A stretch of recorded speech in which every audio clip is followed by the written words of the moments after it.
9 মাস আমি এখানে, কোনদিনও দেখছেন আব্দুল গনি ইয়ামিনী রাহমাতুল্লাহ আলাইহির মাজারে একটা সেজদা দিতে? বলেন দেখছি?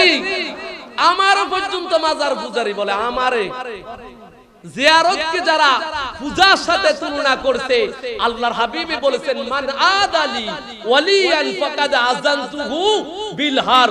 আল্লাহর ওলিদের সাথে যারা বেয়াদবি করে, দুশমনি করে, আমার আল্লাহ ওলির পক্ষ হইয়া তার সাথে জিহাদের ডাক দেয়। জোরে বলুন। আল্লাহ যদি তার বিপক্ষে দাঁড়ায় তার উপায় বুদ্ধি আসেনি? আমাদেরকে সারা জীবন জিয়ারতকে পূজার সাথে তুলনা করেছে।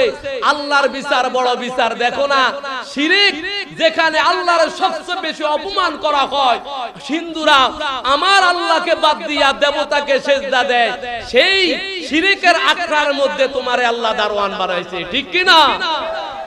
তুমি কি বুঝাও আমাদেরকে? তুমি আমাদেরকে কি বুঝাইতে চাও? তোমার বিবেকটাকে নাড়াচাড়া দাও। এই সংগঠন তোমার জান্নাতে নিবে না। আল্লাহর ওলিদের ইসলাম এটাই সঠিক ইসলাম। ঠিক কি না? ভারতীয় উপমহাদেশের মধ্যে আল্লাহর ওলিরা দিন প্রচার করছে। ঠিক কি না? আল্লাহর ওলি খাজা মঈনুদ্দিন চিশতি রাহমাতুল্লাহ আলাইহির জীবনী পড়ে দেখেন, যার হাতের মধ্যে লক্ষ লক্ষ হিন্দু হাত থেকে কালিমা পড়ে মুসলমান হয়েছে। ঠিক কি না? মানে ভাইরা, সেই আল্লাহর ওলি খাজা মঈনুদ্দিন চিশতি রাহমাতুল্লাহ আলাইহি যখন ইন্তিকাল করেছিলেন, তার কুশনালী অক্ষরে তার মৃত্যুর পরে আল্লাহর কুদরতে তার কপালের উপরে আল্লাহর কুদরতে লেখা উঠেছিল ইন্নী হাবিবুল্লাহ মাতা ফি হুব্বিল্লাহ।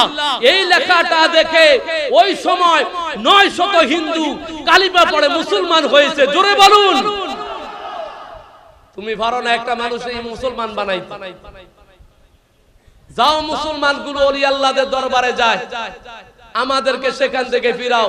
আল্লাহ পাক পবিত্র কোরআনে বলেছেন ইন্না রাহমাতাল্লাহি করিবুম মিনাল মুহসিনিন। মুহসিন বান্দার নিকটবর্তী আল্লাহ পাকের রহমত। জোরে বলুন সুবহানাল্লাহ। মুহসিন ব্যক্তির নিকটে আল্লাহ পাকের কি? বলেন আল্লাহ পাকের। তোর যার নিকট রহমত, তার নিকট যদি তুমি যাইতে আমারে বারণ করো, তোমার ঈমান আসেনি? কথা বলেন, ঈমান আছে? তোমাদের আকীদা আমরা তো জানা আছে। তোমরা মনে করো না আমরা এমনি এমনি ওয়াজ করি। তোমাদের কিতাবপত্র আমাদের পড়া আছে, দখলে আছে। কোন জায়গার মধ্যে তোমাদের কোন হুজুরে কি লিখে রেখেছে আমরা ভালো করিয়ে জানি।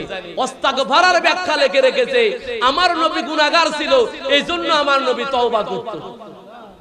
এমন কথা বললে ঈমান থাকবো নি? কথা বলেন থাকবো?